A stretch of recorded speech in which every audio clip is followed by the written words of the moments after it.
Naghihimo talaga ako ng pandesal. Tara, tapos ito, kinumot ko to, inasimbol ko, tapos binutang ko dito sa butanganan ko. Tura, binutang. Tapos binutang ko dito sa rice cooker talaga na guba. Tura, tapos binutang talaga dito. Tapos ito na, tapos tinakluban ko na ito. Tinakluban ko, tapos pinaypayan ko na. Tapos to, napakalami talaga dito. Tara, napakaugi talaga. Tura, tapos to, naluto na talaga. Kaya ito, tinuslo ko na sa kape talaga to. Tura, tapos ito, tinuslo ko. Tapos ito, sinulod na sa baba. Napakalami talaga. Awa na, napakaganda talaga ng panahon at napakagwapo pa. Kaya bumaklay na lang ako. Tapos ito, inandam ko itong itlog na to. Tura, inandam ko. Tapos itong harina, inandam ko itong harina. Ito rin butter. Tura, tapos itong gatas talaga. Inandam ko ito. Tapos binutang na dito yung harina talaga. At paglipas na maraming sandali, binutang na itong gatas nito. Binutang ng gatas. Tapos ito, itong butter na tinunaw. Tura, binutang na. Tapos itong white sugar. Tura, binutang ng white sugar. Tapos itong kunting asin. Kaya binutang ko na dito ng yes talaga na no. Tura, binutang ko na. Tapos ito, binudbud ko to. Tura, binudbud. Tapos ang itlog. Tura, binutang ko to ng isang itlog ko.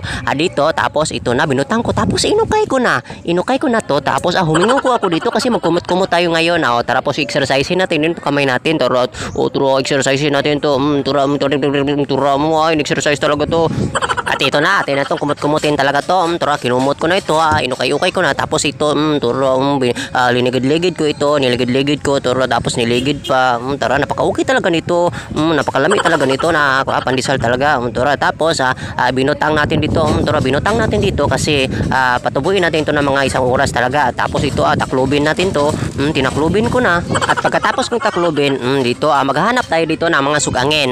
Tura, ito na sugangin na pinakamalaki na sugangin. Tapos ito, ibutang natin dito ang sugangin. Dito ng sugangin, binutang na. Tapos ito, mangingita tayo ng sin dito sa may pigiri. Ito, sin na to. Tapos ito, ang dami natin to. Kaya, dumakan na ako dito kasi galing pa ako sa Manila talaga. Isang semana pa ako sa Manila talaga.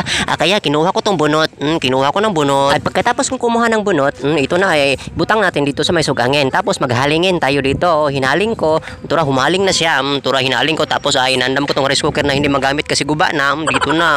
Tura, binutang ko na. Tapos binalikan ko na dito. At ito na ang ating pinatubo talaga na do kanina. Ito na kasi himuin natin to ng pandesal na napakalami. Tura, at itong asimbulin, inasimbol ko na ito. Tapos ito kinumot ko. Tapos dito butang sa breadcrumbs talaga. Napakalami talaga nito. Ito na talaga siya. At hindi tayo maglangay-langay. Ito na babalihin talaga dito sa ating butanganin. Butanganin natin ito ng mga pandesal na ating kinumot. Ito binutang. Tapos napaka-okay talaga ng pandesal na talaga to. Ito na. Tapos ito orasyon na nito. Tapos ibutang natin dito sa rice cooker na guba. Tura, binutang na natin dito. At napaka-okay talaga ng pandesal natin. Tura, napaka-okay talaga dito. Tapos taklubin natin ito. Tinaklubin ko na. Tapos ito, butangin natin ng bunot sa ibabaw. Tapos ito, atin na ito. Tuslok-tuslokin natin to. Tapos kuhain natin to. Ito, naluto na pala. Napakalami talaga ito ng pandesal talaga. Tapos sinabrihan ko ng pandesal. Naluto na kasi napakalami talaga nito. Tapos ito, ating ito tuslo dito sa may kape talaga. Tapos sulod natin sa ating baba. Napakalami talaga. Napakalami. Kung saan ito umabot ng video, mag-comment kayo. Tura, napaka-okay talaga nito.